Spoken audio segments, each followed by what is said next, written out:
say they like coast to coast, but on demand, raw and uncut interviews, and all without no ads. One says false and one says true, and the rate you sing grows too. Grimerica is here for you. Stories from the listeners, they sent to Graham. He'll read them and be amazed, but Darren may say no. One says red and one says blue, but if it's balls it just won't do. Grimerica is here for you.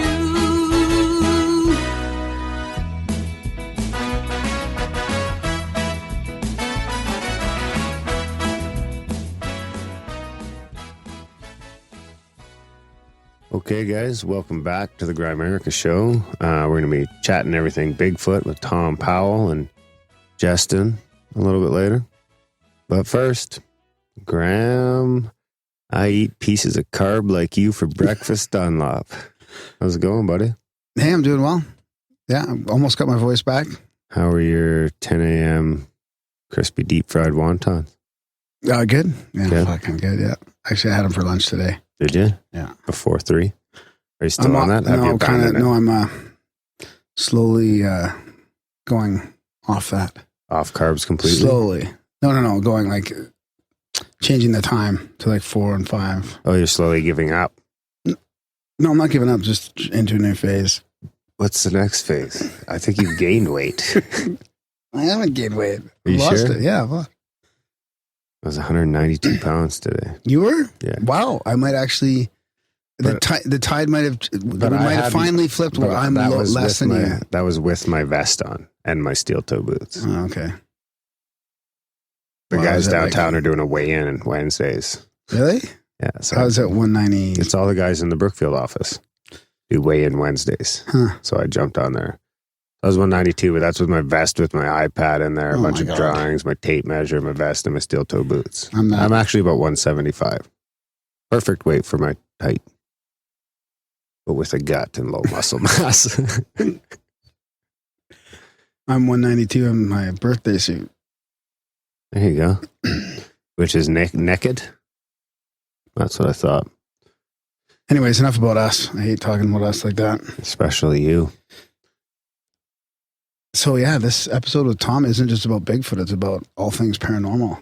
It's about like scientific evidence versus intelligence gathering, personal experiences, and basically switching from what he calls an Aper to woo. Aper, which is like nuts and bolts to like the consciousness aspect of stuff. I just like how there's like, I guess it's kind of like the same thing as ufology, how you have people fighting amongst themselves about something that I'm not even 100% sure is there. And it's the same thing with apers and wooers, I guess. Like, yeah. These guys are arguing amongst themselves while 95% of the population doesn't think there's anything to argue about. I know. It's sad. But we're changing that. Which part? We're part of the change. It's changed that people haven't woken up yet to the possibilities. Did Mulder's fucking midlife crisis hit real close to home for you, Graham? No, but it hit close to home to a couple of our listeners. Gitmo? Yeah. I pictured you. As soon as he said it, I pictured you. Really? Yeah. Well, because Mulder's getting deep into the stuff. I like it. He's like, talking about Charles Ford. No, I don't feel that way at all. No? No. That's good. Yeah. So I just wanted to say hi to all the new listeners as well and talk to them a little bit about what we do. There's less listeners. No, we're losing listeners. No, we're not. I don't believe you. Anyways, we do always get new listeners, and I'm sure some drop off. But we do this little intro before each interview, and we have listeners. They send in emails and stories and stuff like that. I got some synchronicities to share this time, and it's just a fun way to involve people. And then we have lazy ramblings for a while, and then we get into the interview. So you can always fast forward to the interview and or stick around and enjoy the. I think there's a timestamp in the show notes. Yeah. But if you don't listen to the intro, fuck you. Oh, that's not nice.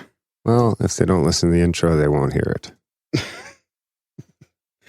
So, yeah, what do you want to start with, buddy? Darren and Graham are going going deep. It's a profound UFO quote of the week. Words to ponder and critique. I'm the critiquer. It's a profound UFO quote of the week. All right, well, that's funny. I was going to suggest that we do that one right off the bat. Yeah, and I still haven't added the X-Files one. Well, and this is actually a quote, and it's not a UFO quote, because I wanted to switch it up for you, and this is kind of more of a Sasquatchy episode, so this is the quote from the X-Files. Do you remember? Oh, you probably don't remember this because you fell asleep during the last episode. I did fall asleep at I fell asleep because I was supremely disappointed. But we'll get into that after your quote. Okay, so Mulder, that's its ear, or maybe it's its foot. Scully, Mulder. And this one, if you squint, it looks like something, and then it's in focus. Scully, well, what is it? Mulder, it's a close-up of the creature. Notice I didn't say monster, and it wasn't a Sasquatch, but it was definitely an animal, man-sized and hairless. Scully, maybe it was a mangy Sasquatch. So it was more of a reading than a quote. Yeah. Maybe they'll pick you up for the next episode. What'd you think? I was surprised that Gitmo loved it. I liked it because it was kind of a fun one. I mean, I'd rather have all mythology. Like I don't understand it's only 6 why episodes. I don't have time for that shit. Yeah, I agree with that. But he goes deep and he talks about Charles Fort. And he talks about all these mysteries and monsters. Cheesy fucking episodes back in the day, right? There'd be one a season that they tried to be funny. Yeah, and they just don't do it well. They're not funny. It's not supposed to be a funny show. As soon as I figured out, like in the beginning, it seemed like it was going to be a good one, and then like a quarter of the way through, and the overly acting funny. It's not. It's like when they try to do comedy, they become bad actors. Yeah, but you got the acting is sketchy at best already. I'll tell you what made it for me is the sexy Scully. Did you see that? Oh yeah, she's hotter now than she was back then. Still, she's like a 6. No. Okay, I'll give her a 7. No, come on. 0.5. If she was in a Grimerica shirt, a 7.92. So, yeah, I don't know. I don't know. It probably did all right anyway. I mean, they're going to keep bringing shows back as long as people are watching, but I don't think that's a good way to keep people watching. I just like how deep they're getting into the stuff that we talk about. Different people directing them all. But they're trying to get into the real mysteries, right? Like it seems to me like they're trying to touch on truth as much as possible. Like they've played 2 episodes and then a fucking sad joke. How can you have made that assessment already? Because of all the stories they talk about in there, right? Like they throw all the I don't want to get into it. I don't want to get into it. Right, okay. Let's see how the next episode plays. Let's see that. And then I think it ends with the sequel to the first episode. I'll tell you what pisses me off about it. So I expected the whole fucking thing to follow the theme of the first episode. I know, and it should have. Now it's just jumping all over the place. I know. That's disappointing for me too. What's more disappointing is my cable that I fucking pay for didn't record it. That's why I don't have cable. Because it sucks. So I had to go buy it on iTunes anyways. Cable rules change right away, I think, this month or next month. Yeah, so they have to start giving the consumer more choice over there. You're supposed to be able to start picking individual channels and stuff. Because they always had it set up, right? I'll pick? 4. They always had it set up so that, to get the channels you want, you got to end up picking like 6 different packages, right? Now they're doing away with they have to bundle it differently and give people... I mean, you'd think they would have to anyway with the fucking changing market. I know. But it just seems like cable's still that thing. Like the home phone, they figured it out. They're going fucking extinct fast. But cable still has so many people watching. Cable still has so many people. And everyone, like fucking people, that's just because people won't cut the cord. Even though they don't use it, or they're watching addicted to news and stuff. They're watching 60% of their stuff online. I don't know. Some people just... Like I know people that when they're actually watching something other than sports, they're watching it either on Netflix or downloaded or that's what I mean. I thought that was happening a lot because it's the on-demand thing, right? You just can't compete with watching it on demand. People are still having the cable bill. People because they've wrapped it up in the internet. Because it's on all the time too, right? Like most people, the TV's on, period. From the time they're home till the time they go to bed, the TV's on in most households, I would say. Is that a Canadian thing, though, where your internet and your cable are wrapped in together? No, I have internet only. You can get internet only through anyone. What I'm saying is our cable providers also provide the internet, right? Is that the same like in the States and all that? Because that's what they do. They bundle it all up. I'd and imagine charge it has to be the same in the States because otherwise people would have to go and put out all new infrastructure. So two out of the three X-Files have not worked on my digital cable. People who already have the infrastructure in place are just, how do you compete with that? They've already got the lines run. Yeah. How much would it cost to go run lines all over fucking Canada? Yeah. It's impossible. Can I compete? It's like trying to compete with the Rockefellers. Well, I'm close to cutting off my cable again because I don't watch it. All I do is I watch some of the previous episodes that you can watch that are pre-recorded for you. Like you can go back and watch a season of, Banshee or whatever. So can I. I can do it legally. So can I. Anyway. So do it. Cut the cord, buddy. The more people that cut it, maybe they'll finally charge less, something. Yeah, maybe. But I doubt it. So you got anything for me? Yeah, man. I got some synchros. Some synchronicities. I'm a rambling gram with synchronicities all over the web. And Darren is skeptical about everyone and don't believe it yet. So I got a double here from Brad. They were sent in at separate times, and I figured I should share them both because the second one is appropriate to the episode. Actually, first of all, lots of synchros started happening after we released Did you get the Jason one? Owls and synchronicities, right? Yeah, we were getting something. Did we get any owl sightings? Yeah, well, owl art sightings. I'm not going to count that. So this is from Brad. He says, "Hey, Graham and Darren.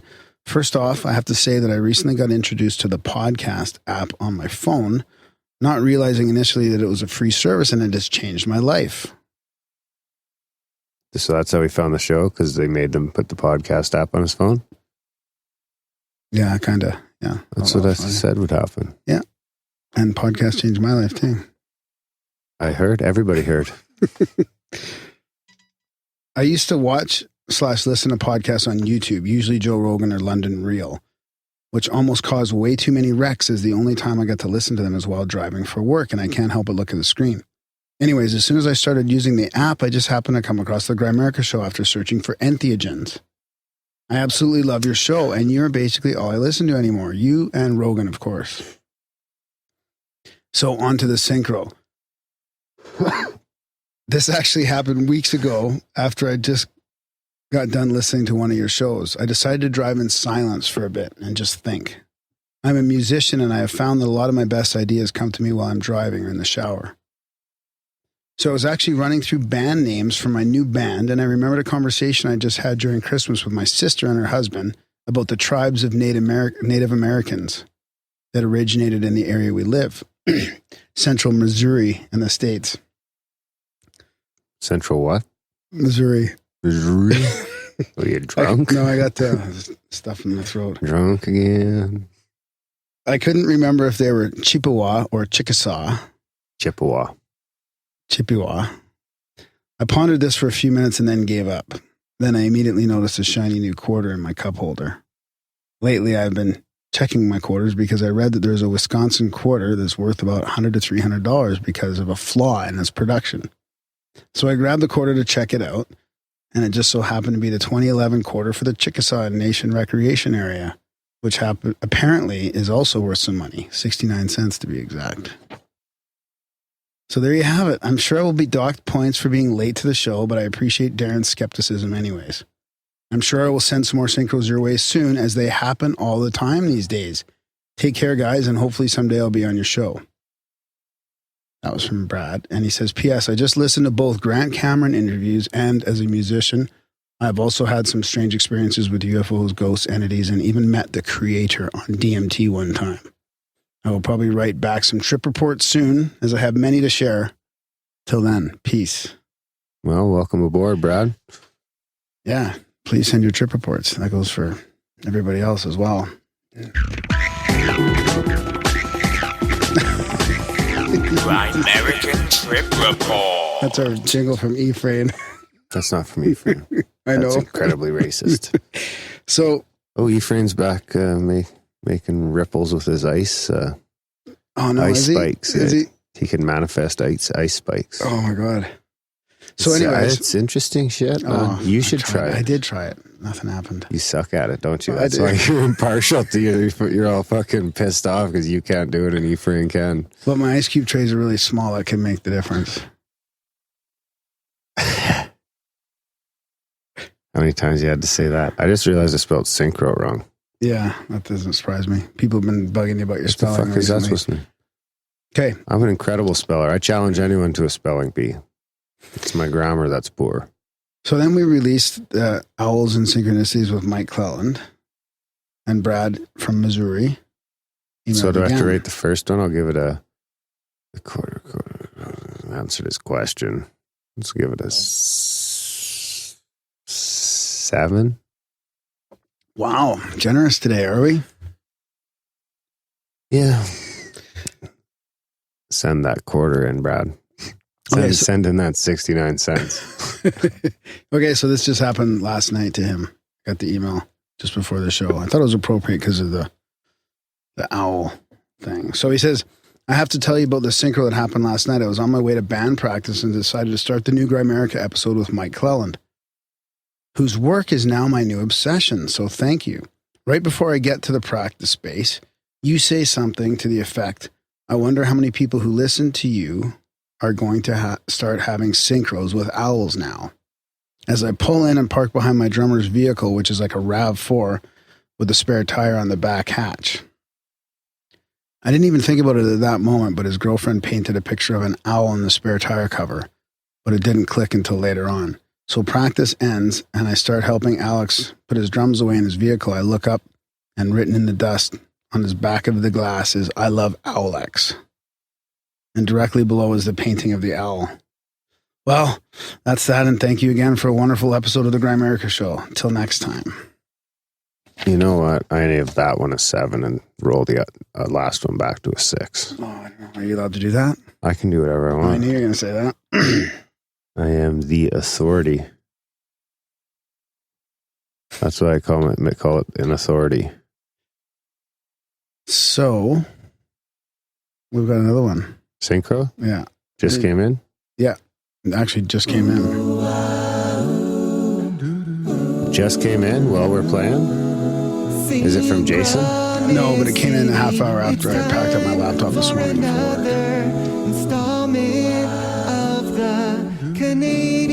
Here's where it says authority. Party, synchronicity, rating, authority. You know what that means, Graham? That means I don't have to explain myself to you Or anyone else. or anybody. So this is from Corey. He says, hey guys, I'm a roofer from the UK, so we started a new job a few days back when the owl episode came out. Just because he types it as a running sentence doesn't mean you have to read it as one. Thanks, buddy. I've been listening for like a half hour when I glanced down and saw this. It's this little owl in a bush. A real owl? No, like a... Oh, like a deterrent of some sort? Oh, no. Scarecrow? No, it's more of a cartoony type owl. In a tree? No, in a bush, like in a planter kind of thing. I was like, haha, of course. Anyway, carried on with my work. Then a few houses down, the neighbor opens her back door and I see this. Is it a beaver? It's an owl in the I don't know, like the sunroom or something. In her house? Is it a photograph? Yeah. This guy's taking pictures. It gets better. Can I see I the was going to picture? say she opens her back door and, I see this. So I had to zoom in. So I lost quality, but it's a statue of an owl sat on her table. Anyway, I carried on with my business, and then I looked through the next door neighbor's window, and they had an owl painting. No, they had a painting of an owl propped up against the wall on the floor. Haha, I didn't snap a photo because I didn't want them to see me and think I was some sort of pervert. I just thought this was pretty funny, but seriously, fuck owls. I'll rate this myself to save time. 1. Take it easy, lads. So anyways, yeah, thanks, Corey. And, well, you know, thanks to all the listeners from the UK who seem to be pretty active in getting in touch with us. And I try to answer people's emails, but inevitably, of course, they slip through the cracks. So be patient and sorry if I have not answered. We do read them all. 8.92. I am fucking speechless. I wish you would have peeped the last picture too, but I like it. You must have felt extremely awkward. Why do you feel so? Just because it all happened so quickly, or are you being serious? Yeah, I like it. It's all owls while he's listening to Cleland, while he's snooping in people's windows. That is going the extra distance for the show. It's almost forcing a synchro. But not. Okay, I got another little one here. Are owls big in the UK? No, I don't think so. Yeah. So I got another little one here from Jack in Austin, Texas. Synchronicity again? Jack Abour. He says, after I graduated high school, I got a job at the local movie theater where I met a coworker and now good friend Johnny. Johnny and I worked together there for about a year before he quit and I got fired. Sounds like a song. Bryan Adams song. Jimmy quit and Johnny got fired. Should have known. We'd never get far. A couple of years go by and I end up moving to Chicago from Austin, Texas. I think Joey got married though, not fired. Right. I end up getting into random conversation with another female coworker via text message from way back in the movie theater days. She mentions that Johnny also moved to Chicago a year before. She gives me his number and I come to find out he only lived a few blocks away from me. That means we worked together in Texas and ended up in neighbors in Illinois only a few years later without any knowledge of each other's travels. This is not my first time syncing up with people while traveling. I've personally noticed the more varying experiences you have, the stranger things get. Thanks and keep up the good work, guys. That's a tough one to rate. Yeah. You know what I think? I think it's like a kindred spirit type thing. Where it's like, I look at the whole reincarnation thing as being more of a group than an individual. Like a soul so family? You're kind of tied up with the same group of souls in different capacities, and you're just kind of, you know, going through the ride, then running back around and getting in line together and seeing where you end up the next time around. Yeah. So those two are probably, you know, yeah. You know, the universe is trying to force it. Yeah, I like that theory. You heard it here first? I have probably not here first, actually. But I'm sure I fucking picked it up somewhere. Like every new age circle. So, okay, I want to talk about nightmares and sleep paralysis. Oh, that doesn't sound very fun. No, it's kind of freaky, but. Why did you have some? No, I woke up at 2 a.m. with a nosebleed last night, though. What are you doing? Nothing. Dreaming of cocaine? No, but I have had those dreams lately. Of doing cocaine? Yeah, which is weird. Like 8 years, almost 8 years clean and sober, and I still have dreams it's of using it. overrated. Weird, eh? Yeah, I don't miss cocaine. Just the thought of it just makes me sick at this point, to be honest. So anyways, let's get off that trip. So this is interesting. This is from Michael Jorgensen. Last names? Yeah, I think he's okay with that. Hey guys, great show. After suffering with sleep paralysis for most of my life, I'm always on the lookout for new information on this phenomena. Recently, I caught a documentary on Netflix called The Nightmare. It did a fantastic job of capturing the essence of this nightmare. About a week later, after visiting my parents in Surrey, I suggested to them that we sit down and watch it together so they could finally get a small taste of the horror I had to endure all through my teenage years. At that point, my dad relayed to me a strange dream that he had the previous night. This was odd in itself, as he is not interested in Fortean things, and I don't recall him ever mentioning a personal dream before. In his dream, he was hanging on to the window ledge by his fingers, trying desperately not to fall. I believe he was outside of an old apartment building. He barely managed to climb back into the room. Once he was inside, he noticed a little haggardly old lady sitting at a barren wooden table staring at him. At this point, she exclaimed to my father, "I know your name." He awoke at this moment feeling extremely disturbed. Barely able to control my excitement, I proceeded to play the documentary for him. Sleep paralysis will quite often have what experiencers call an entity in their dreams/visions. This documentary had at least 2 occasions where the entity proclaims to the dreamer, "I know your name." Now, I don't know how often people hear this creepy statement in their dreams, but it struck us all as odd that a man who never talks about his dreams would reveal hearing this in his dreams the night before I showed up and played the show for him. Thanks for your time, Michael J.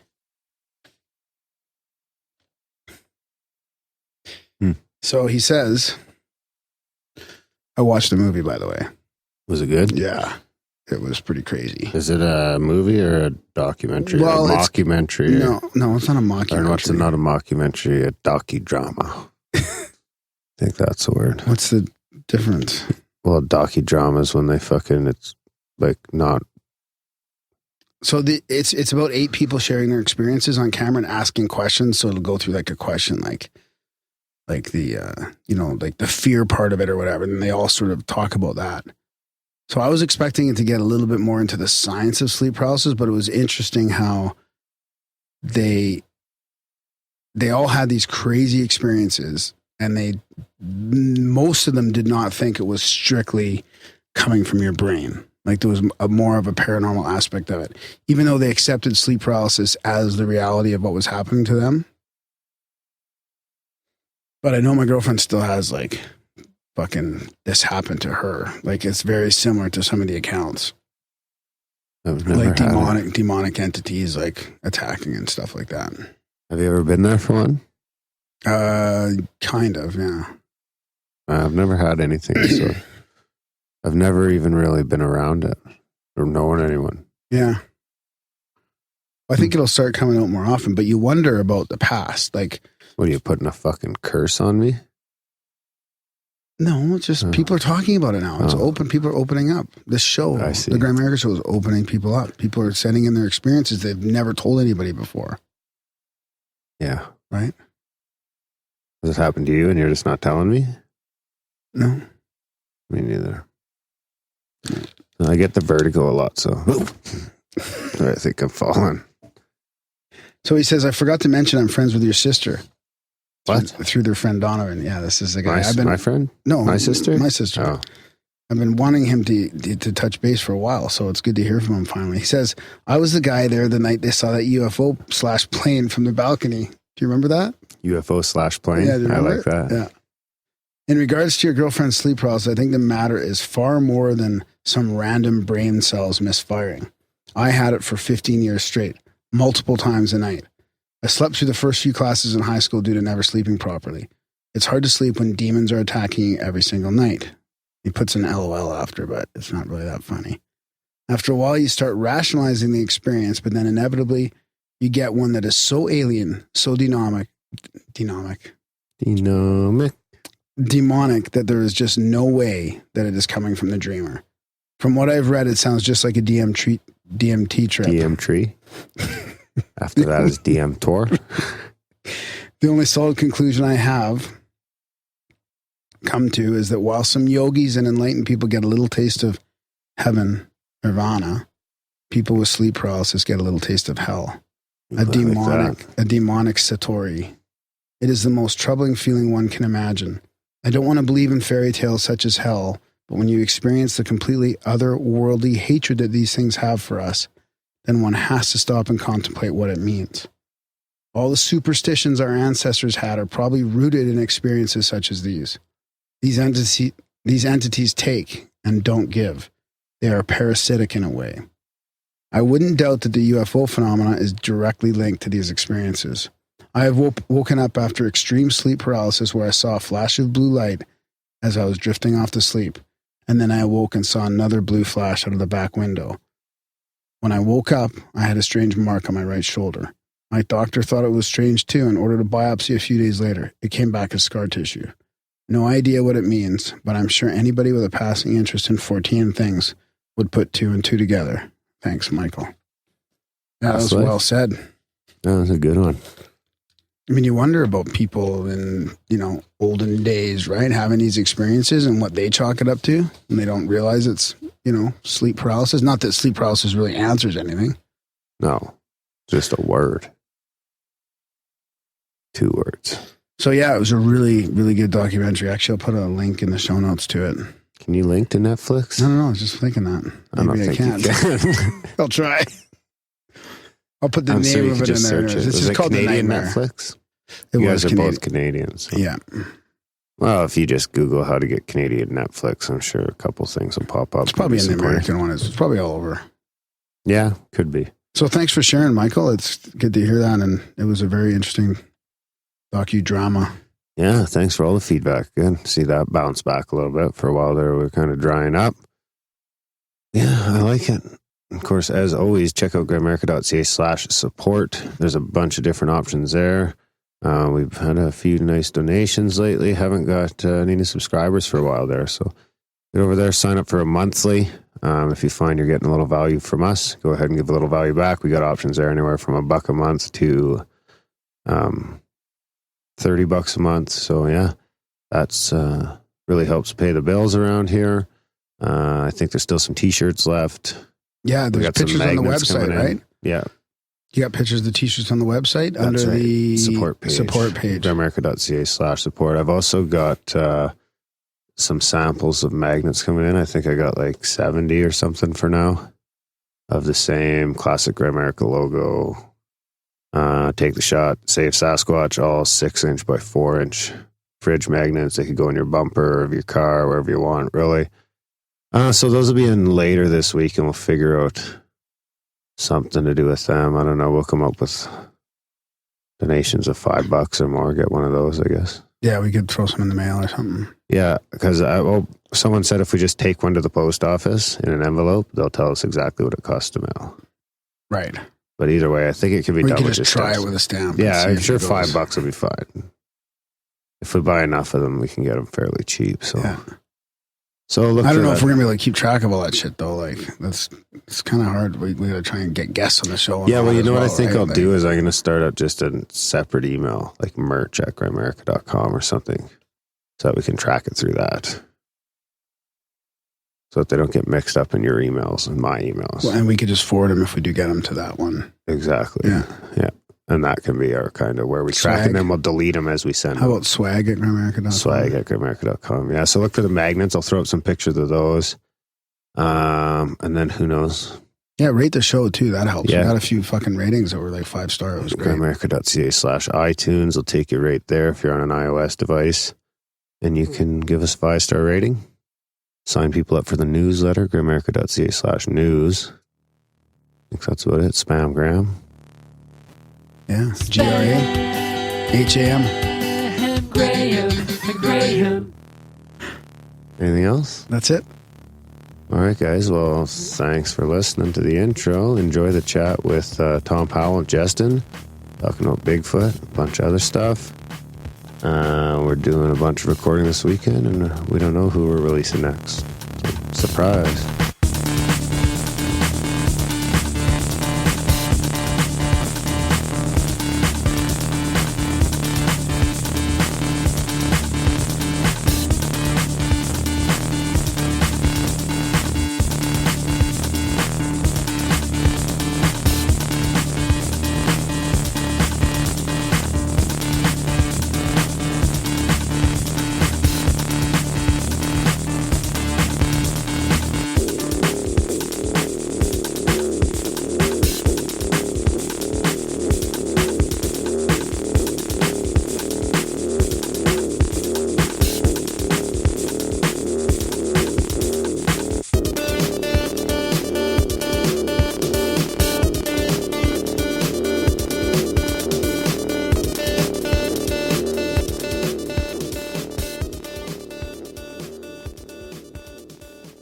right, tonight we got Thom Powell with us.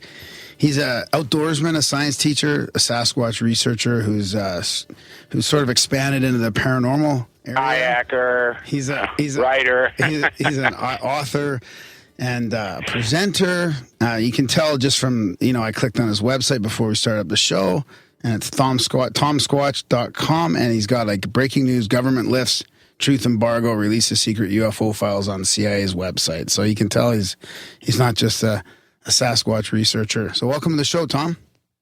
Hey, thanks for having me. Yeah, it was great. We watched your presentation there at Sasquatch Summit because Justin went there and we were in contact with him, and he was the one that bought your book there, and he asked you to come on the show, and it was fascinating seeing. Here we are. Yeah, here we are.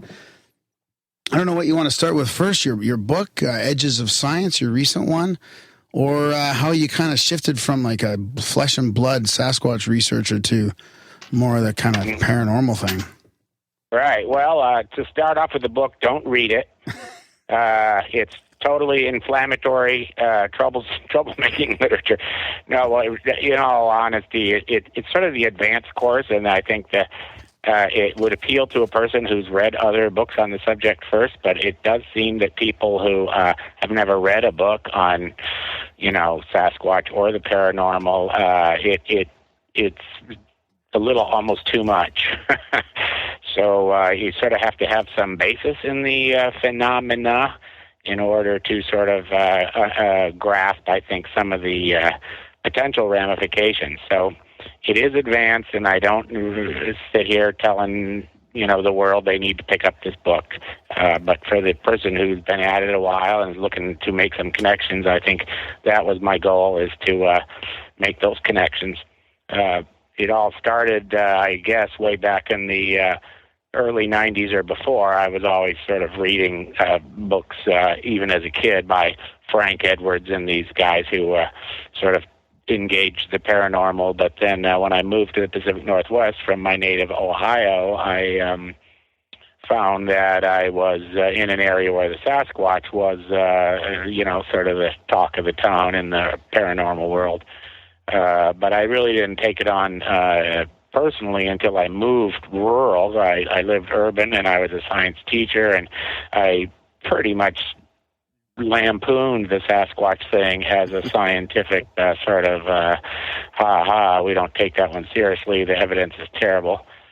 And I understand that it is actually not what is required to satisfy science. So the Sasquatch is still officially sort of unknown. But when I moved to Clackamas County, which has the phenomenon, then I found locals who were telling me, oh no, we have that. And I thought, no way, and I'm Mr. Science Teacher, I got this figured out. But, when you shut up and listen to the people, sometimes they sort of open your eyes, and that certainly did for me, or at least that I was then committed to trying to investigate for myself. Here I am, Mr. Science Teacher, I make kids do science projects. Well, why don't I do this project myself? And it seemed like a pretty much of a slam dunk. I'm going to stick cameras in the woods and put stuff out there, and these things are out there. They should just shamble on by. And then I even sort of went fairly serious into it, not realizing that some of this stuff had been done before. I still felt very much of a pioneer because I didn't have any access to the any technical knowledge that people had acquired who were sticking cameras in the woods prior to when I did in the mid to late 90s. So I was having to learn for myself, but that's where later I found Henry Franzoni. He's one of these guys who was doing cameras in a big way in the early 90s. And after me tinkering with it for a better part of a decade, and then finding the patterns, and then getting with Henry, and then he said, well, duh, we had that all figured out in 95. On the one hand, you could be frustrated by that, but it's kind of nice to get the sort of consistency of product, the affirmation, the agreement, yes, that's what we had too. And the bottom line is that the creatures that we thought were dumb enough to walk in front of the camera were smarter than we were. And that was the overarching conclusion for me. And that was one of the things that I then went to Henry and said, look, I know it's kind of sounds strange, but I think they're way smarter than I gave them credit for, and Henry concurred. So it certainly is nice to be in a place where, you have that kind of information to help verify some of the sketch, conclusions that you're sort of forced into by way of doing the field time and actually putting yourself out there and seeing these really strange things happen, like the camera torn down from the tree but left there, or the lens covered up with a leaf so that the camera was, invalidated or disabled, but it wasn't in any way destroyed. And numerous times we would see the trails to the camera. I mean, these were game trails that we were putting the camera on. They weren't, hiker trails at all. Everything was really well hidden, really remote, but, we found good spots for activity, and we wanted to find out what the activity is. One of the things I think you're looking for is these trails that have no discernible footprints, but the trail is very clearly there, and it's no kind of official Forest Service public use trail at all. So when we find these trails, we would, put cameras out. Sometimes blind sets, no bait. Other times we'd put things, elk meat or, you name it, everything, peanut butter sandwiches. We tried it all. But they're always not going to play the game. They would block the trails. Or we assume, I assume that these blockages of the trails we find were being put there so that they're maybe younger ones of their own kind didn't stumble down this trail. They're very good about marking things around the landscape. The Sasquatch are. I see what you're saying. Huh. So that fascinating stuff, and so that really was the beginning of the change in my thinking, and that's where this new book picks up. When I start to realize, well, they're smart, and if they're that smart, then there must be communication. And so how could you communicate with them? And so I did several impromptu experiments on that, and we got some spectacularly unverifiable but intriguing results nonetheless.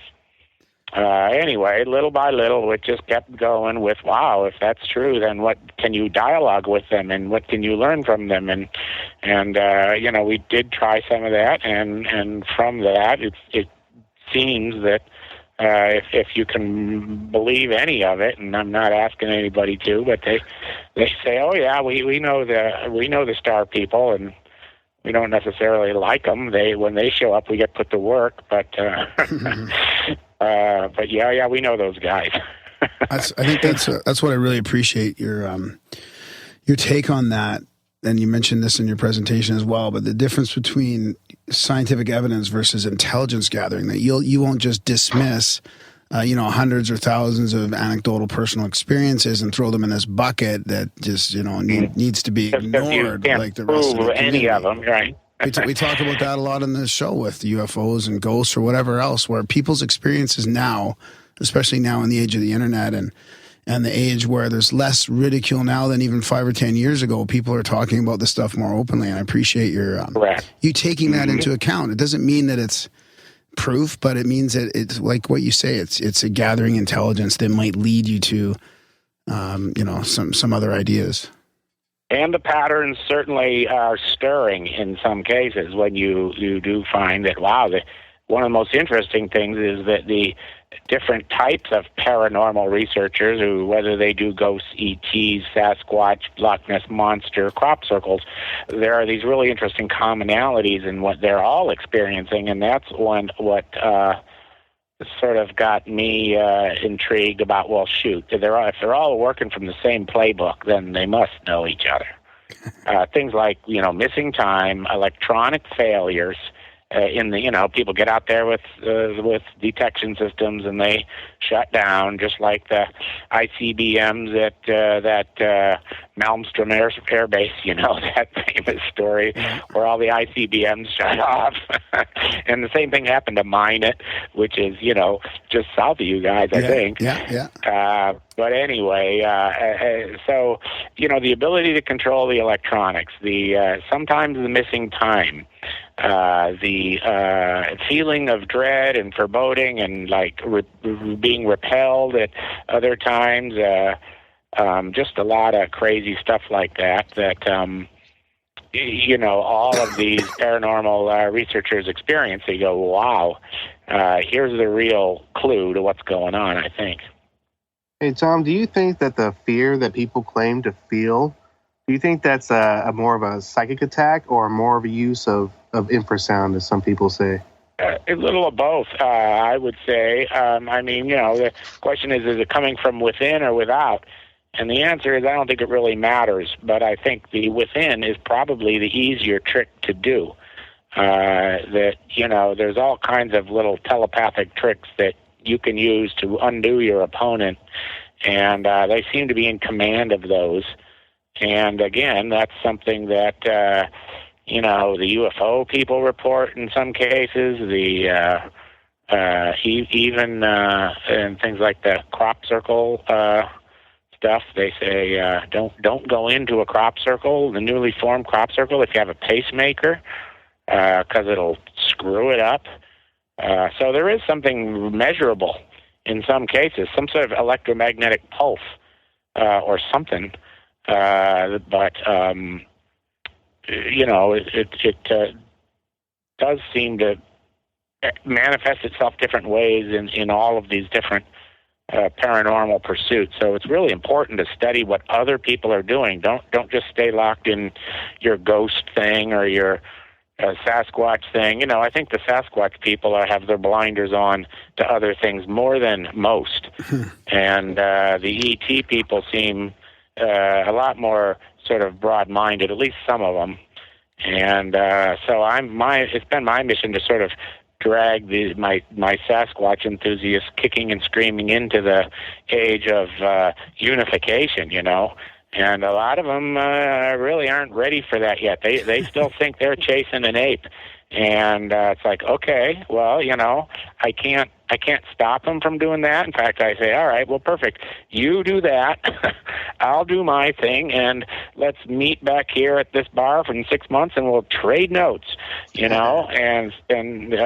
so that's what I do. I just encourage everybody to do it what seems appropriate to them, and then let's share. So that way no one's trying to, run anybody else's game and have every, researcher somehow on the same page. I think there's plenty of room for a variety of approaches, and then we just sort of compare at the end of the day. But that's the important step, is to, have it be good-natured enough to where everybody's sort of sharing out. And boy, do you learn a bunch of stuff that way. And there's no place on earth where that's happening in a better way than right here in Portland, frickin' Oregon, because there's so many of these types out here. I mean, the whole place is crazy, but in a good way, in a really good way. And so there's all the sharing. And so Guy Edwards has these meetings in the Lucky Lab, which is one of the 1,000 brew pubs around here, and everybody just talks. And some guys show up in their camo, and other guys show up with flowers in their hair, and everybody just shares out and listens to each other, and boy, you learn a lot. Oh, that's awesome. Tom, are you still actively researching? Not since last night. He was watching the X-Files last night.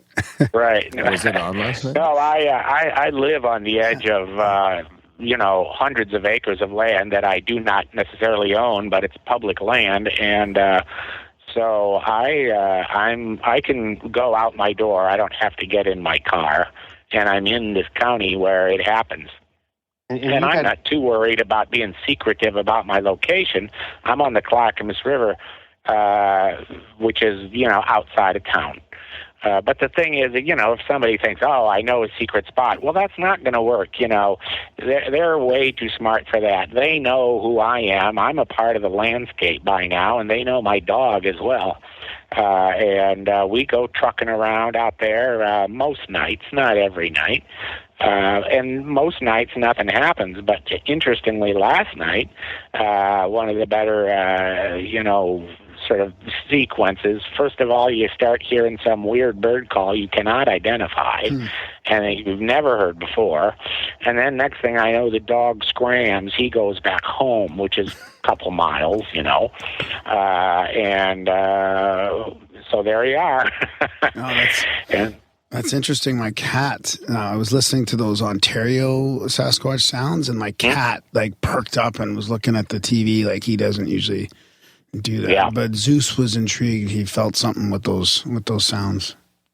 Well, a buddy of mine has this property neighbor who has a kennel, and the dogs are bothersome on some nights, and so we got the Ohio howl off the internet. We played it through his stereo, and it completely quieted the dogs for the rest of the night. They didn't make a peep.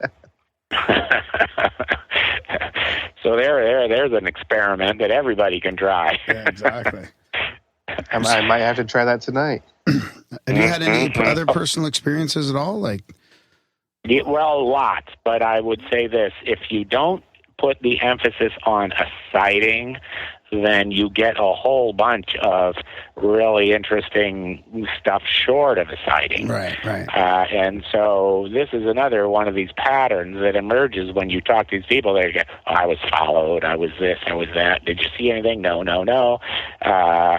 And then you start to realize, it seems that they're certainly making every effort to stay out of sight, but they're there. And so if you sort of are good with that, and I've learned to sort of allow for that at least possibility that interesting stuff then ensues sometimes. So last night, by the end of it, I actually felt a little bit of the heebie-jeebies, that it's like, whoa, that, it feels like something's kind of close out there. But, I tried not to, I'm not going to sit out there and just sleep all night. I had to get to work the next day, so I just go on back home.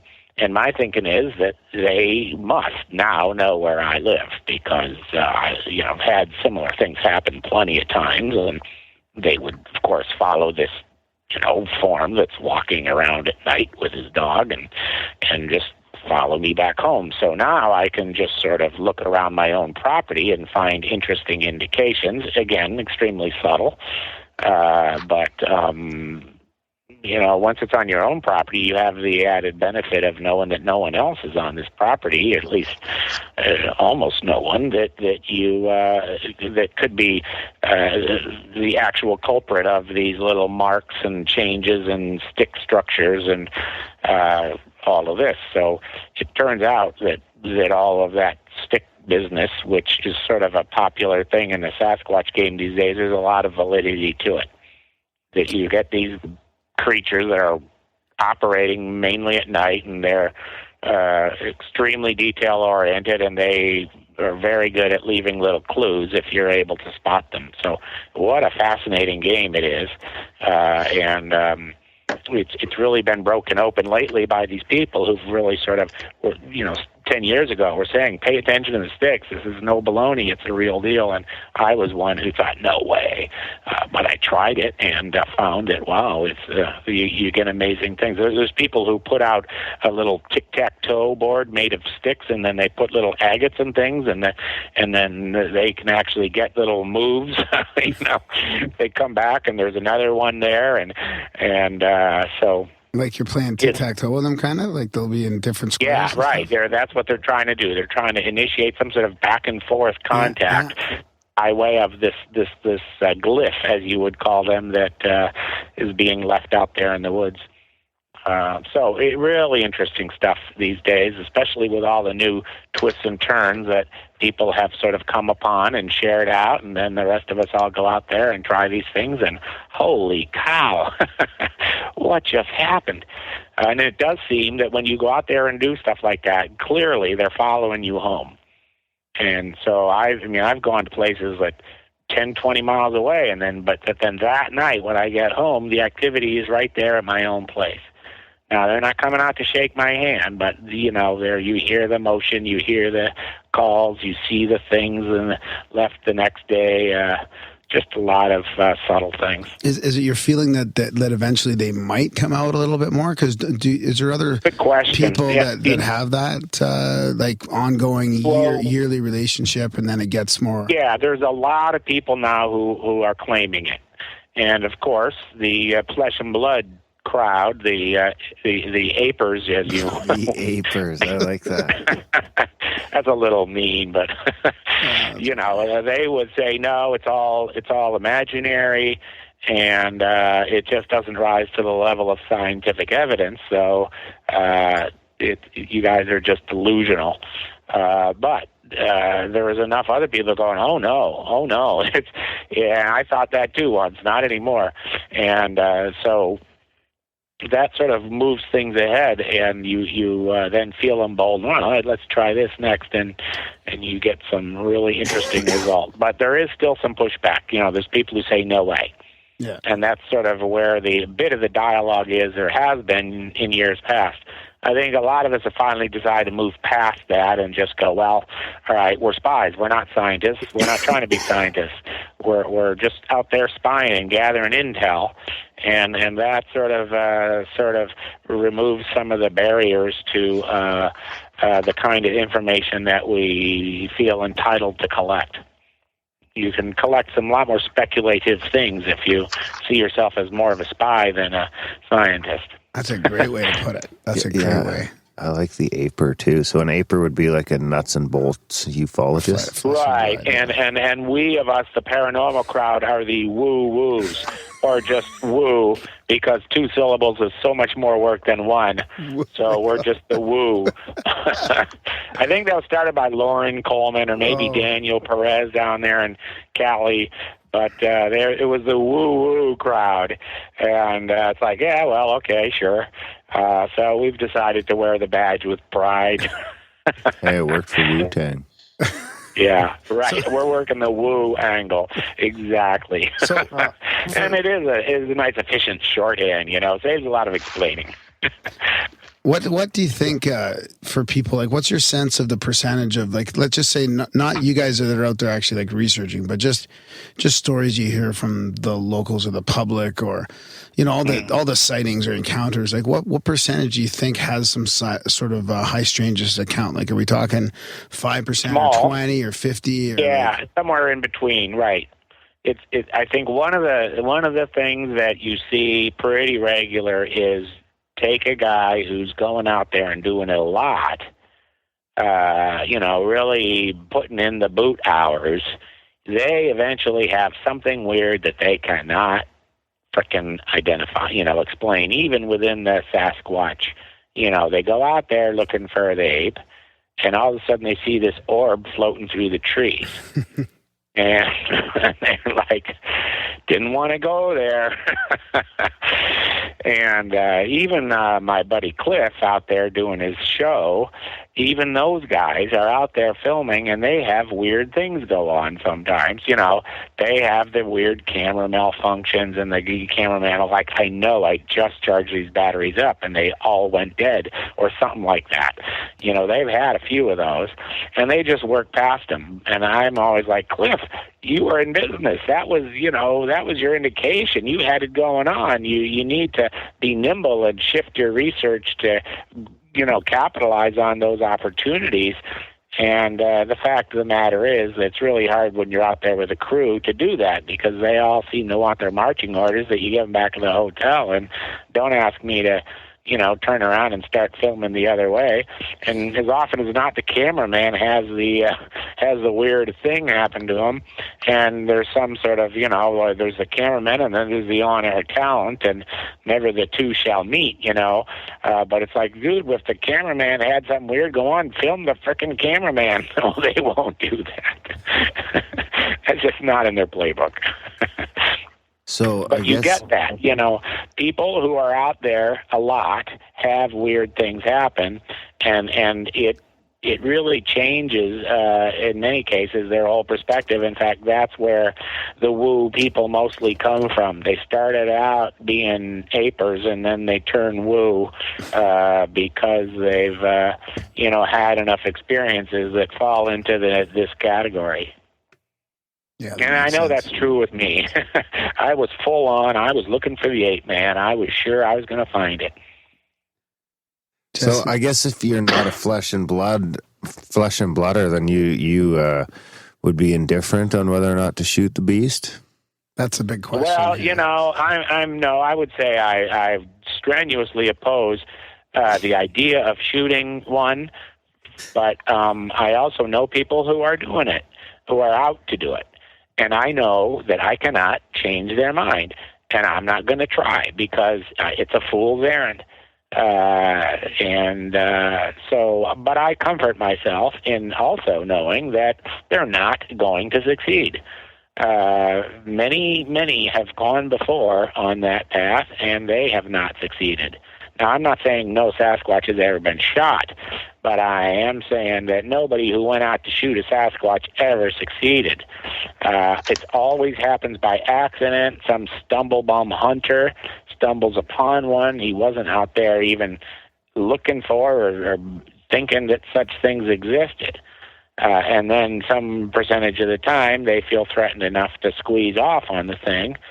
And usually the thing turns around, gives them a dirty look, like, what the hell did you do that for? And then strides away. Rarely, you know, you get these Justin Smaged type guys who said, I drilled a young one and it dropped. And I got scared because then I thought, oh, shit, what have I done? And then I came back a month later with my friends and we're going to, you know, dig this thing out of the snow or whatever their story was. And, you know, what buffoons, you know, to think that even if he did shoot one, which I suspect he did, but certainly the Sasquatch friends and relatives are not going to leave their brethren face down in the dirt and just go about their merry way. They scooped that, you know, body up and gave it a proper burial if it was indeed killed. But they're not going to leave him there to be found. I think his story was he actually choked the juvenile out. What's that? I think his story is that he came upon the wounded juvenile after he scared away the adult, and he actually choked the juvenile to death. Yeah, well, okay. I don't remember that part of it, but I haven't watched the story too carefully. I mean, you know, it doesn't matter. I've heard it all before. But on the other hand, I'm sure his gun was part of it. But maybe it's something about the thing bled out on his foot and or something. So yes, he did get in close proximity of it during its final gasp or something, you know, like that. But a lot of good it did him. And this is, again, sort of a thing that I think, you know, I don't try to stop people who say they're going to let them go. It's a fool's errand. So go ahead, take your gun out there and have a good time. Just try not to make yourself into a public nuisance and squeeze off on what turns out to be your fellow hunters. But I don't feel threatened by somebody who you know, has this plan in the back of their mind. I think you know, it's also possible that they could turn into a bit of a hunting victim themselves if they're not careful. Haven't I heard those stories as well, that when people do try and shoot them and they kind of give them that look in the eye and they realize how human they seem, that it kind of turns into like a less of a hunting thing and more of a murdering thing? Oh, absolutely.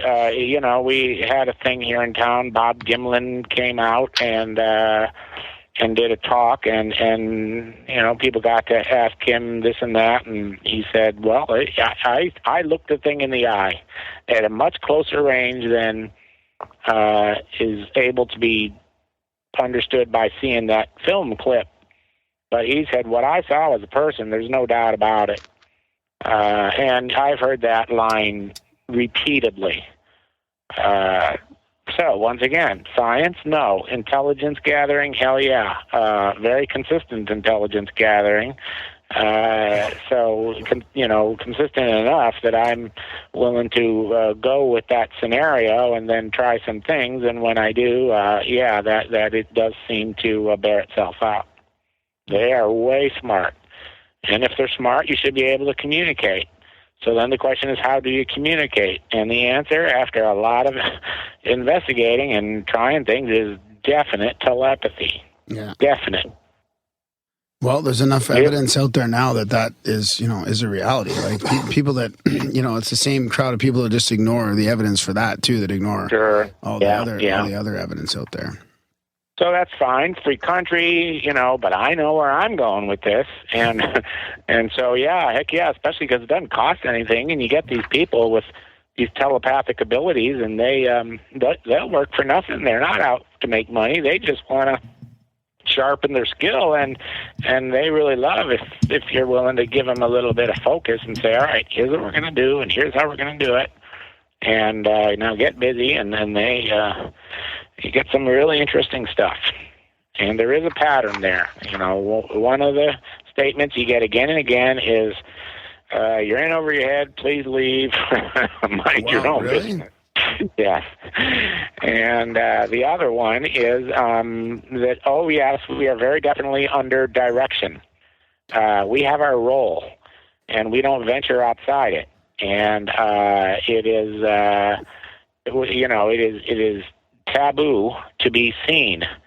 And, one, such encounter that we explored, the statement was, I've never been seen by you people, and I'm not about to start now. It's a definite, sort of black mark on your scorecard in our thing to have been seen. It's a screw up. And I'm not about to screw up now. So, because we were saying, can we see you? Can we see you? How many of you are there? And it's like, no, it's a rule. Our role is to stay in the shadows. And to me, that explains why, even when these encounters happen, there is a very much of a reticence on the part of the presumed Sasquatch. It doesn't want interaction, and in fact, it's actively avoiding it. It's if you aren't trying to see it, it will get a lot closer to you. But once you start to go, well, I need to see you, then all of a sudden that's sort of a deal breaker. It's asking for too much. It's like trying to get too much from your date on the first date. So have you tried going back for more dates? Like how many dates before you get to see?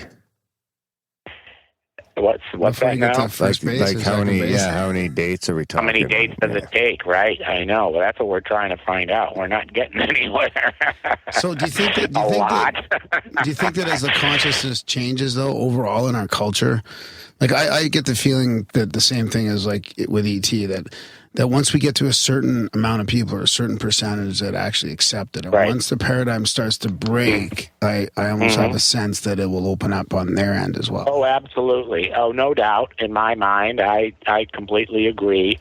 Now, I don't know whether that's generations off, decades, or months. Yeah. I would like, and so obviously I'm trying to speed things along. Yeah. And so what can you do to sort of advance that message? And, one is, say, the kind of, kooky shit that we're talking here. But, people who aren't inclined to want to, they're too many years off. Maybe their kids will want to hear the message. So you got to be patient, and the creatures themselves seem to be patient with our maturing as a species.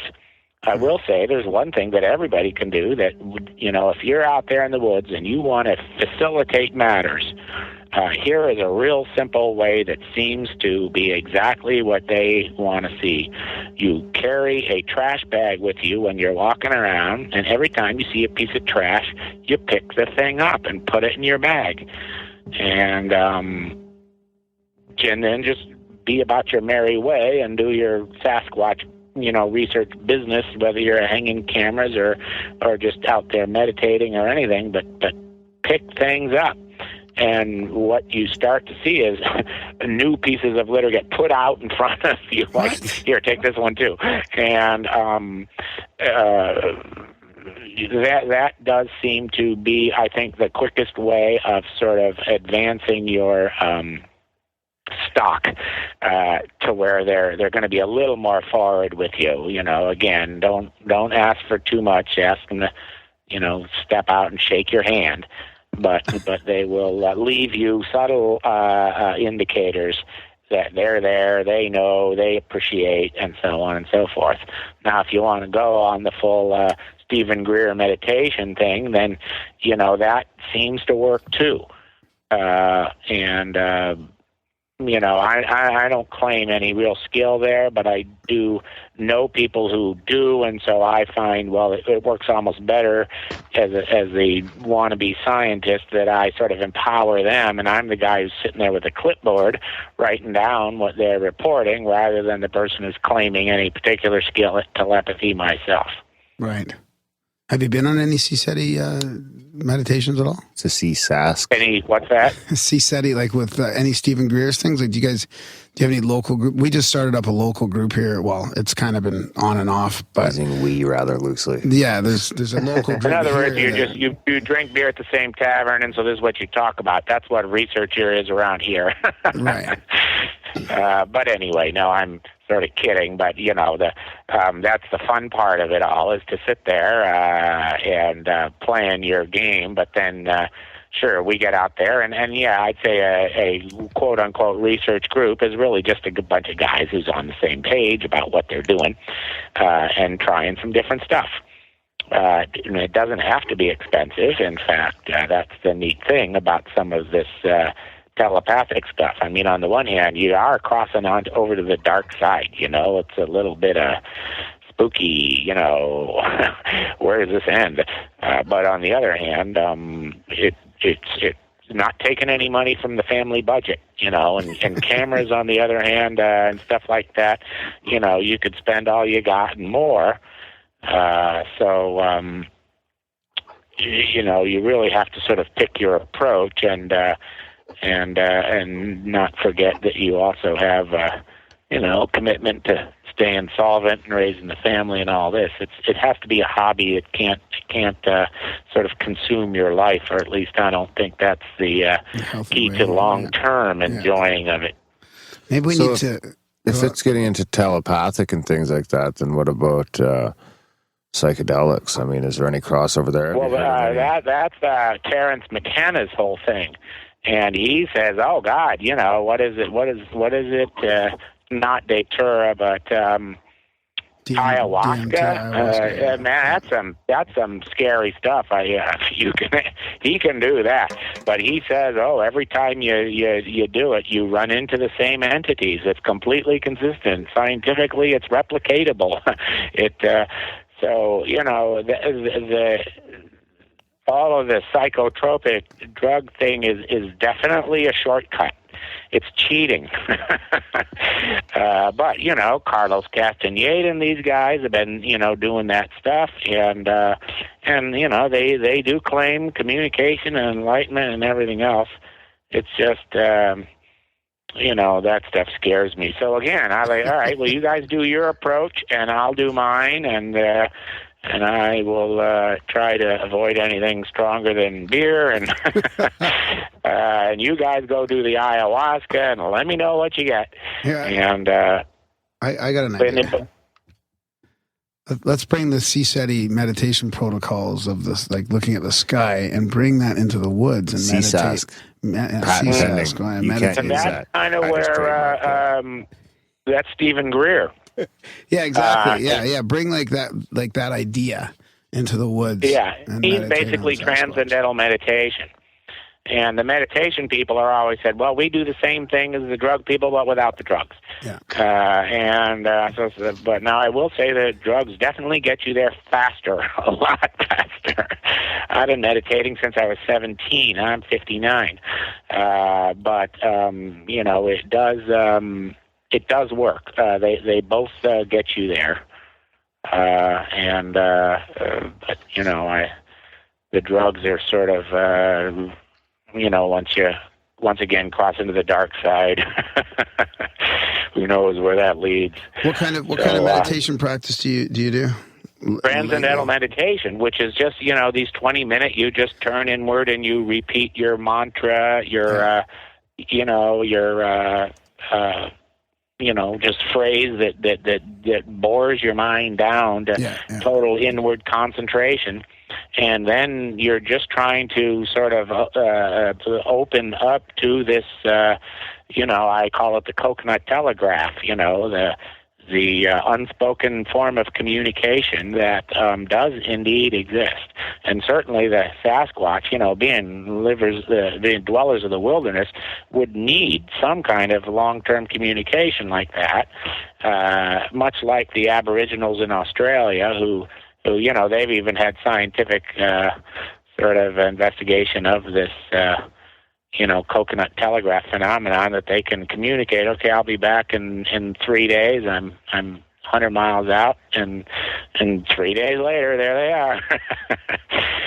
So they definitely got it. There's definitely something to it. So I gave that a chapter in the Edges of Science book, and that's called the Coconut Telegraph, which is actually sort of a reference to a Jimmy Buffett album in the 80s, but he was talking about this inter-island communication that they have down in the Caribbean.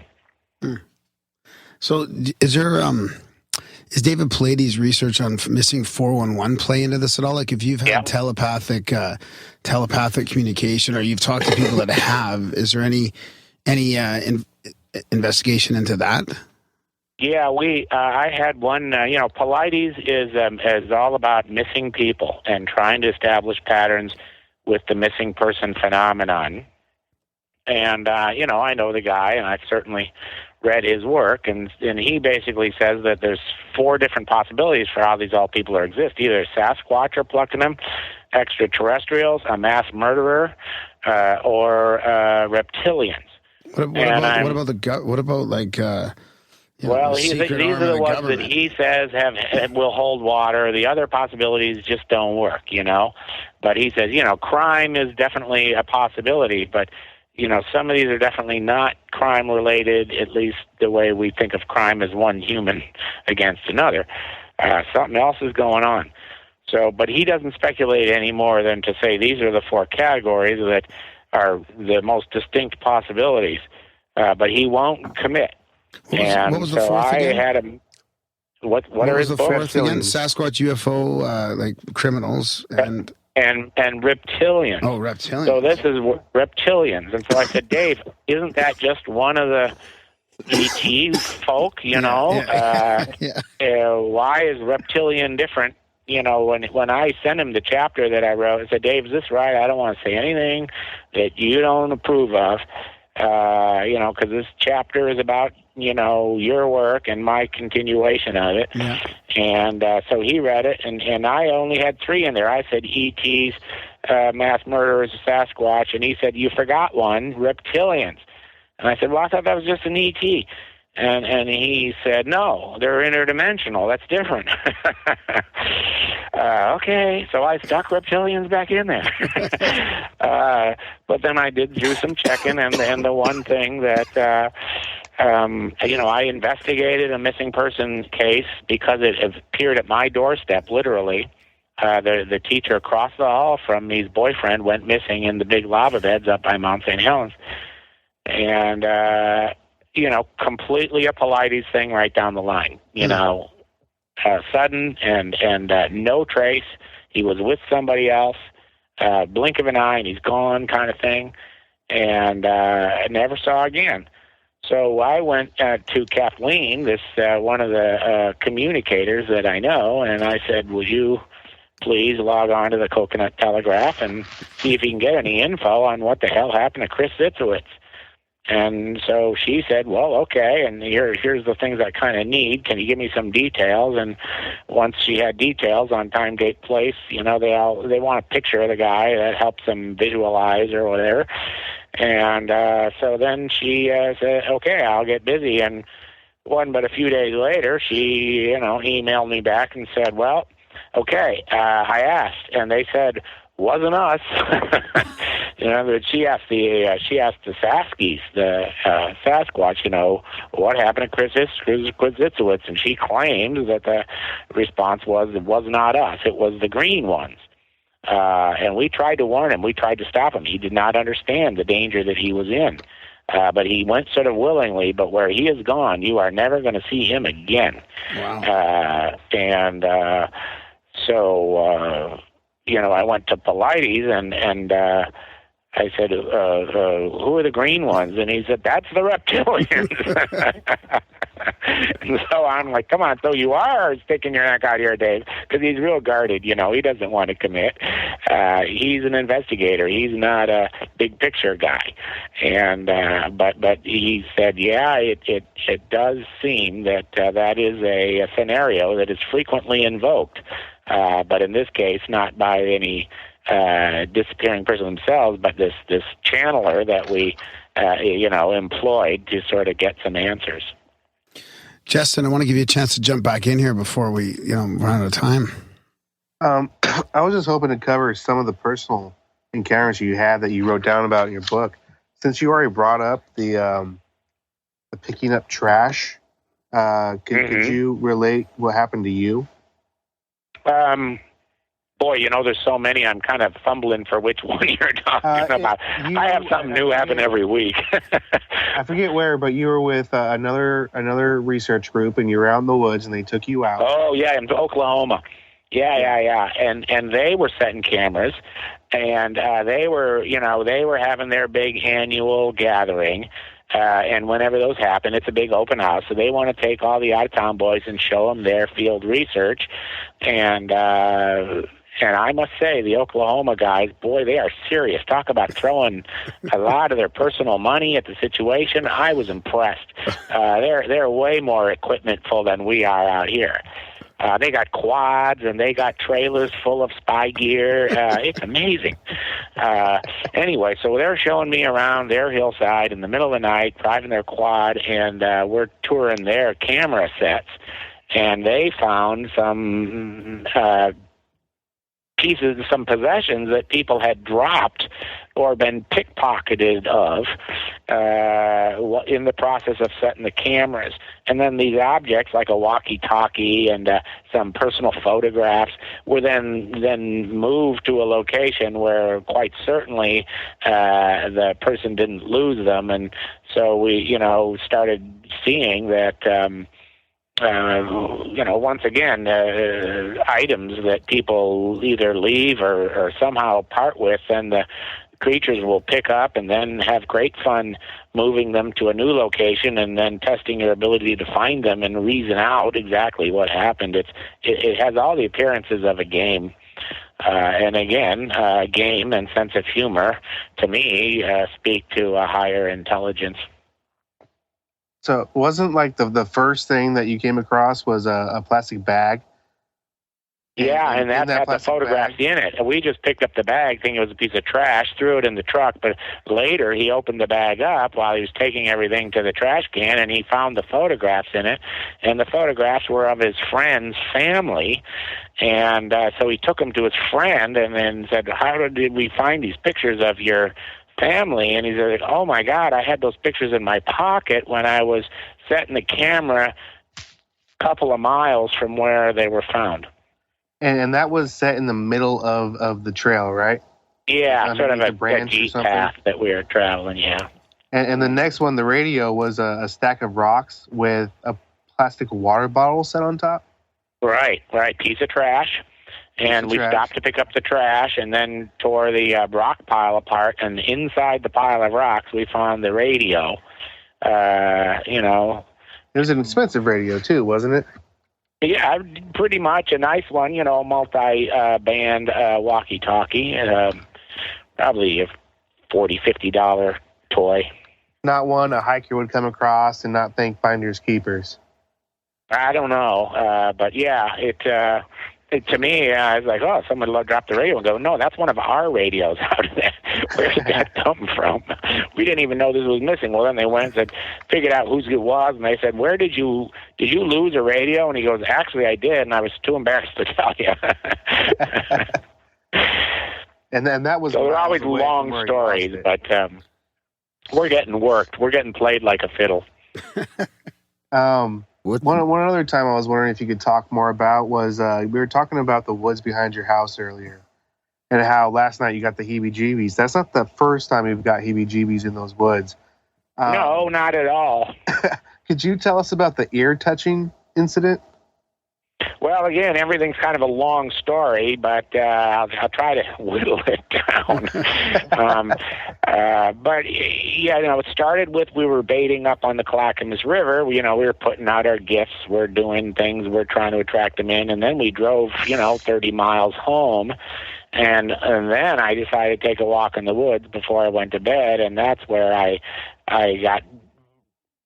heard lots of rustling, which I just assumed was a deer, but then it just kept getting closer and closer and closer until it was absolutely so close. I thought the deer was going to, run me over. So I stepped off the trail and sort of got behind a tree and peering into the darkness and trying to see what it is. And I could hear it at such close range that it couldn't have been more than 5 or 10 feet away. But for all the life of me, I couldn't see anything. In fact, I had the overwhelming sensation that I was like somehow blind. I couldn't see anything. All of a sudden, the night was just blacker than black, where a few minutes ago I could see the outlines of trees and bushes and where the trail was, but all of a sudden I couldn't see a thing. And that's when, at that exact moment, another one sort of surprised me right behind and seemed to be not only within feet of me, but maybe even brushed my ear or moved a branch. Something touched my ear, and I jumped out of my socks. And at that point, I was completely felt surrounded and terrified, and picked myself up and ran over the house. Got the hell out of there. So heebie-jeebies, you bet. I was surrounded. It's one of those times where, you have this big idea about what you're going to do if you ever get close to one. Are you going to stand there, pull out your camera or whatever? But when push comes to shove, they hold all the cards. They have the ability to absolutely just scare the living daylights out of you and render you incapable by one of maybe even a few different means. What about the Didn't rocks? you What's later? Oh, sorry. Go ahead. Okay. What about the rocks? What's that all about? I always hear about them throwing rocks or rocks getting thrown. Yeah, that goes back years and years. A lot of people have that one, and we don't know other than it's just a game to chase you out of there. You do wonder why they want you out of there. Sometimes it's just benign hikers or fishermen, but just all of a sudden, out of nowhere comes this tremendous rocks. They come frighteningly close, but I know of absolutely no one who's ever been hit by one. So it does seem to be a warning, but a very vivid one because of the size of the rocks and the speed with which they come and the closeness with which they land. But we don't know why. It only happens some of the time. But it seems like the overwhelming message is one of please leave. We think that a lot of these games that are played might be training exercises for their youngsters. They're showing them, all right, here's how you get Whitey to go away. Watch this. And, the hairless humans. Right. Now, you said later that you found out that there was a Native American lore that touching a hairless human was sort of an initiation for the juvenile. Yeah, a badge of honor, an accomplishment. You earned your stealth merit badge. So you might have helped the juvenile become a man that night. Let's hope so. Cool thought. I haven't received a thank you note though, so Well, they let when you come tell out that here. story, be real sure you tell the specifics. Yeah. Well, Well, there are so many specifics that I really the only way you can do it justice is to write it down, and which I did. So that was one of the early chapters in the new book. But you're absolutely right. There's a whole bunch of details, and really a lot more than that I could go into. But too much time on any one story starts to get a little bit dreary. What do you got coming up next then? What's your plan? I got nothing, man. This last book really just, it's going to take a while for anybody to get on board with that, so what's the point in writing more? It's pretty speculative stuff, or let's just say that there's just a lot there to chew on, and I really just tried to, put it out there. Take off the kid gloves and just lay it out there in every way, shape, or form possible. And but of course, that just means it could be a long time before the world gets on board with that kind of message. Although there's more TV shows, and I'm not even talking about finding Bigfoot, these ancient aliens and unsolved, alien encounters. Or there's a million cable TV shows out on this subject right now, and it's amazing how similar their shows are to the chapters in my book. It's almost like they were running out of shows. They picked up my book, and here's 8 shows more in each chapter. It seems to be a show. The underground one, the crop circle one. There's a lot of people who are saying these same things right now, and even if they did read my book, I don't care really. It's all good. I'm sort of like the Grateful Dead of paranormal researchers. Once I'm done with the material, you can have it. You can sell it if you want to, and so I'm just gratified to see these messages are getting out there because I think they're correct. Disturbing, yes, and complicated, yes, but kind of true, and what it seems to say to me is that the sky people, the star people, and the subterranean people, namely the Sasquatch, do intersect, and they probably have sizable underground hideouts in various places around the world where they operate from. And it may even be that clusters of Sasquatch sightings and UFO sightings pretty clearly indicate where these areas are in at least general terms. And it seems like, mountain ranges, there's certain mountains that probably are hollow, You don't have to be inside the earth itself. You can be subterranean and no closer to the heat of the core of the earth than we are by utilizing places like Shasta and Mount Adams and a whole bunch of other places, San Francisco Peaks down in New Mexico, and just places that are real hotbeds of Sasquatch, ET, and hum, and all kinds of portal activity, but it does seem to be centered around certain areas. So my hunch is that these point to areas where there probably is some sort of large subterranean establishment. Yeah, with all the USOs as well. That's where the reptilians are. Bingo. Yeah. Malibu Channel is one. Yeah. And all of this. So, I'm good with it, really. And to me, the connection really starts to come together pretty plainly. And that is, we're essentially the creatures in the zoo. And the signs that we can't read say don't feed the animals, don't molest the locals, let them stumble along because that's what the prime directive says to do, leave. And yes, we are genetic experiments, and the genetic material is routinely harvested and spirited off to unknown lands for either infertile extraterrestrials or for experiments or both. And everybody galactically knows about Earth. We're no secret. There's lots of extraterrestrial comings and goings from multiple places, but they understand that it would only destabilize our human, way of being to be overly clobbered with this overwhelming realization that we're the chumps of the galaxy, not the overlords. Maybe we're the troublemakers. It's like a prison planet for bad DNA. Not necessarily. No.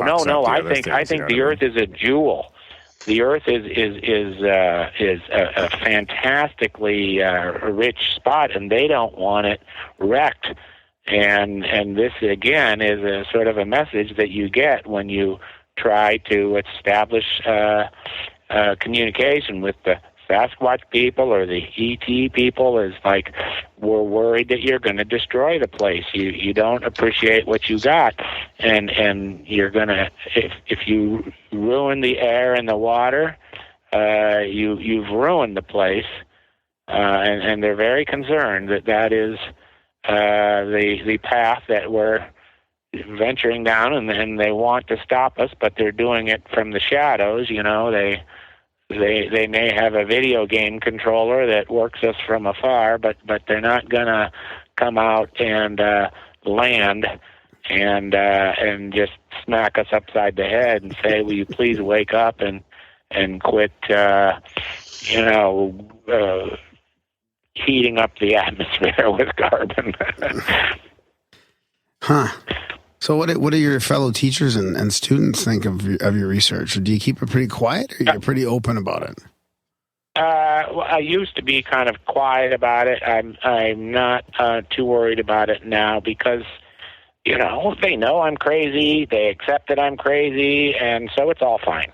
And they love you for it. I bet you they love you for it, too. Right. Yeah. No, I mean, the fact is, let's just say, as you said before, the world has sort of warmed up to a lot of these thoughts. And so I can say a lot more than I could have before. Before, I really felt like even just the acknowledgement of my interest in the Sasquatch was enough to get me fired as a science teacher. Well, not no mo. With the TV shows and whatnot, it's very mainstream. So now it's just a source of running jokes. They tease me about everything. I don't go camping. Where you find Bigfoot? Yeah, and it's endless.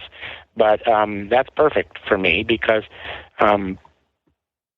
it really is too much to sort of clobber people with, and I can't explain all the stuff to the kids at school that we're talking about tonight because they're just not there yet, like maybe humanity at large. So you sort of have to go easy with it, and it works perfectly then to just keep it as a source of humor. So at school, they know about my Sasquatch interest, but it's all very lighthearted, and I'm not trying to change anybody's thinking or anything like that because it would be inappropriate educationally. You got too much of an axe to grind, and you're supposed to be sort of general and scientific. I will say that the astronomy that I've taught year in and year out has been really the most well-received in the community, and they really like their kids getting that exposure. And I've even then had some people come up to me, parents of students who say, "Hey, I have personal experience. I am an abductee." And so I got a chance to interview a couple of different parents who came to me only because they heard from their kid that I had a willingness to engage the subject. Now, it sure is nice to be in Portland, liberal Oregon. When it comes to things like that, that would be a thing that I think might be just too daring to do in a lot of conservative communities around the country. But in Portland, not only was it not a wrong thing to do at least one day of UFO treatment with the kids, but that I actually found that there are people who were claiming direct experiences and had a book by other researchers to back them up. Wow, that's great. Yeah, so interesting world, especially here in Portland, where you can go a little further around the bend and not sort of cross a line. But certainly, I fully understand that you just barely touch on the subject, and then it's joke time for the rest of the year. So I give them one day of Bigfoot. On the day before vacation, when a third of the class has already left town and heading for Maui, and so that's the day to give them a Sasquatch exposure, because it's a throwaway day. Justin, do you have anything else before we wrap it up? Oh, I have so many questions, but for the sake of time, I'll just say that I loved your book. It was real hard to put it down. Thanks for coming on the show. And, when I started your book, I was a full-fledged Aper. But now I'm definitely way more open to the woo than I was before. Good deal. Well, no pressure. The world can use a few Apers out there. So, like I say, have your Aper friends. Just keep on aping, and we'll keep on wooing. And we'll just, it's not even about who wins. It's just let's trade notes and look for the patterns. Put all the sticky notes on the wall. I don't care where it leads. I just want to get the intel, and my hobby is staring at the Post-it notes and figuring it all out. Well, maybe we'll just have to meet in the middle. Mm-hmm. And plenty of room in the middle. I go back and forth myself. I love playing with cameras, even though I don't think they're going to work, but I still play with them. I got cameras all around my house. They're not on at the moment, but I just love tinkering with electronics. So I am totally supportive of anybody who still does that. Cliff Barrickman is a good buddy of mine, and he definitely is right there with Jeff Meldrum, and so it's all good. Right on. Do you think, is there anything else you want to mention, Tom, before we let you go? Well, I try to maintain a web presence. The blog post is called Tom Squatch. It's THOM Squatch, and so if you Google in that word, then it'll lead you to my blog. But I try to just keep people current on the news on every paranormal front, and the big news this week is just that the good old CIA finally put a bunch of old UFO sightings on their website. So there is actually some CIA recognition as of this week that they have been collecting these reports and keeping them under wraps, but now they're going, you guys can have these. And it seems to coincide with the re-release of the X-Files. So how funny is that, where the serious government intel boys are sort of giving a nod to popular TV and going, I will celebrate the re-release of X-Files with some of our real X-Files. So I'm heartened. I think that the some of the veil is lifting, and we're as you say, being warmed up gradually, but we may be a lot closer to some full realization than you might think. So I'm just going to keep putting my message out there and encouraging other people to think the next thought. And also to, without bitterness, just try to send the message to the powers that be that, we know what's going on. We got this figured out, and here's what we know, and go ahead, call us wrong or agree. Right on, Tom. Well, thanks a lot for coming on. We'll put all that link, all the links in the show notes. And Hey, appreciate it. All right, boys. Well, it's a pleasure to talk, and you know where to find me. I'll probably be there at that same conference next year. He's having a paranormal one, a sort of a general paranormal one, at the beginning of March. I think the first weekend in March.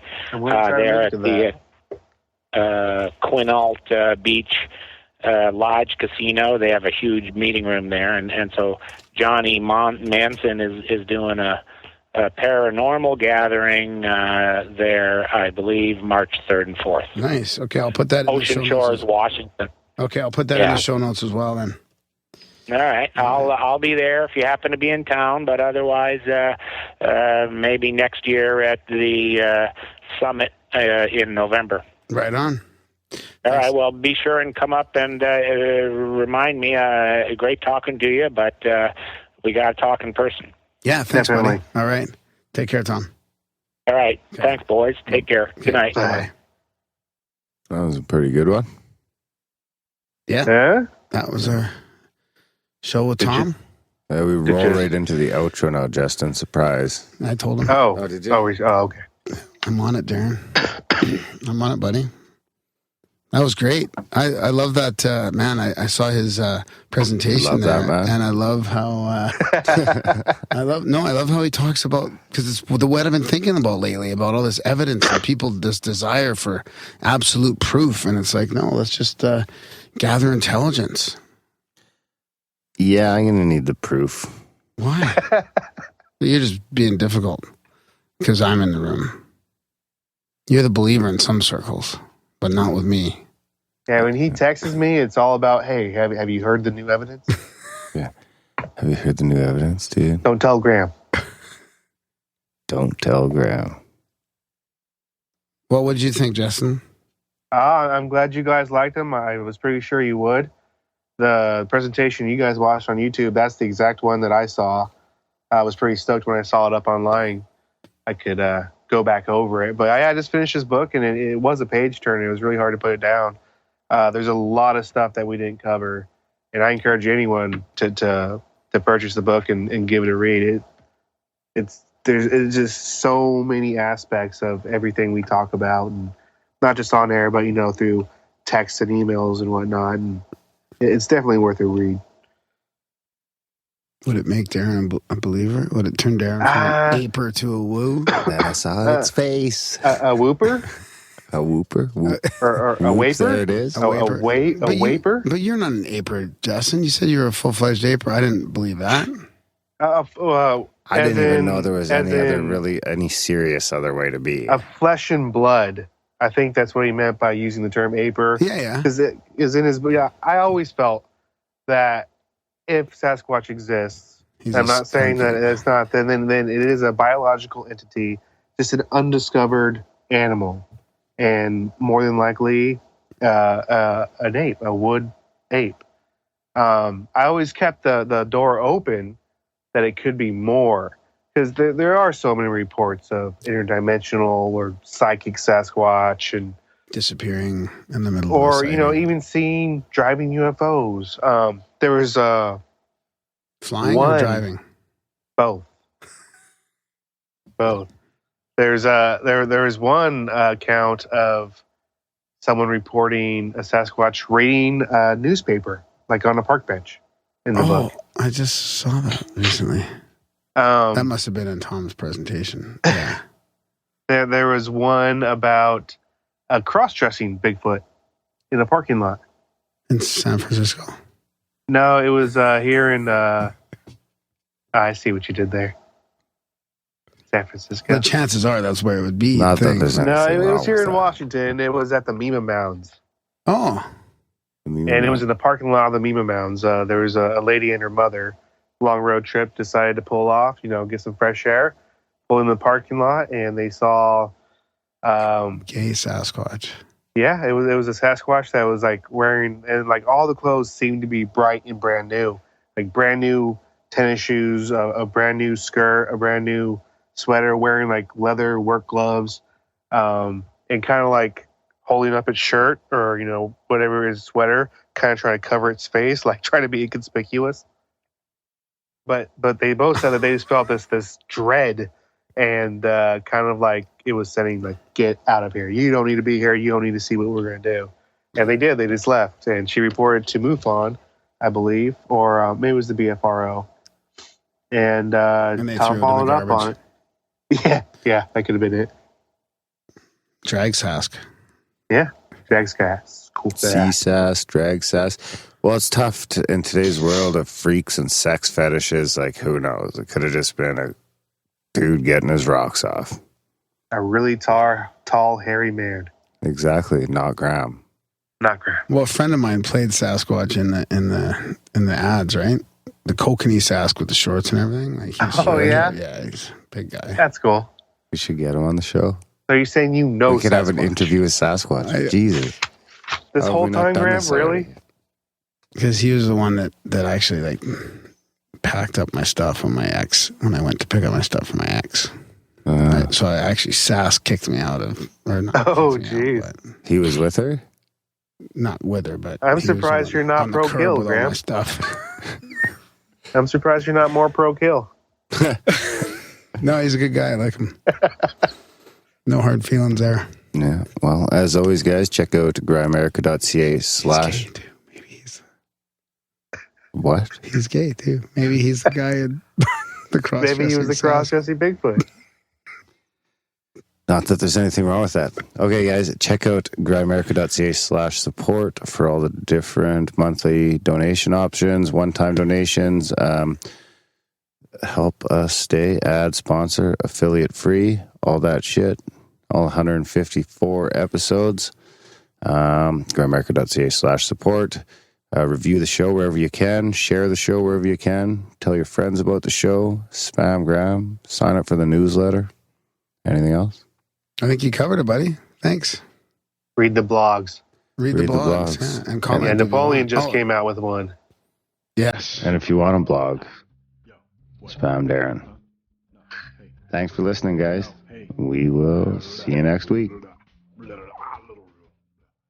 It's new, improved, original, also known as the lyrical Bhagavad Gita, a spiritual seeker, blaze a miracle reaper. That's medical if you don't know, my shit's digital like GoPro. Broadcasting from underground GTFH, we got more freaks and misfits than Cirque du Soleil. Trolls, vampires, we've seen all the rare breeds, slain by our leader on a half tank of human seed. Whatever you believe, we got a dozen conspiracies. Lay back, hit some weed, and let's swim in the sea of hyperbole. You and me, 9/11, aliens, pyramids, aliens, moon landing, aliens, Sasquatch. That's people, bro. Bermuda, aliens, Roswell, aliens, AIDS, aliens, chemtrails. That's like when the plane condescends, and condescension creates water. Global warming, aliens, Obama, aliens, humans, aliens, pharmaceuticals. That's drug money, cause like weed's illegal, but they ain't got no side effects. Technology, aliens, Congress, aliens, Chris Ryan, aliens, crop circles. That's farmers, bro. They got all that farming equipment and shit. They just having a good time. 9/11, aliens, pyramids, aliens, moon landing, aliens, Sasquatch, aliens, Bermuda, aliens, Roswell, aliens, AIDS, aliens, chemtrails, aliens, global warming, aliens, Obama, aliens, humans, aliens, pharmaceuticals, aliens, technology, aliens, Congress, aliens, Chris Ryan, aliens, crop circles, aliens. That shit is motherfucking aliens. I seen it, I heard it, I had it. I was on the road, I looked up, there was 3 motherfucking lights, they had triangles, they had geometric patterns, incredible gravitational acceleration speeds that no plane, and not a single goddamn thing out there could ever come close to replicating, aliens, dog. I'm a rambling Graham with synchronicities all over the web. And Darren is skeptical about everyone and don't believe it yet.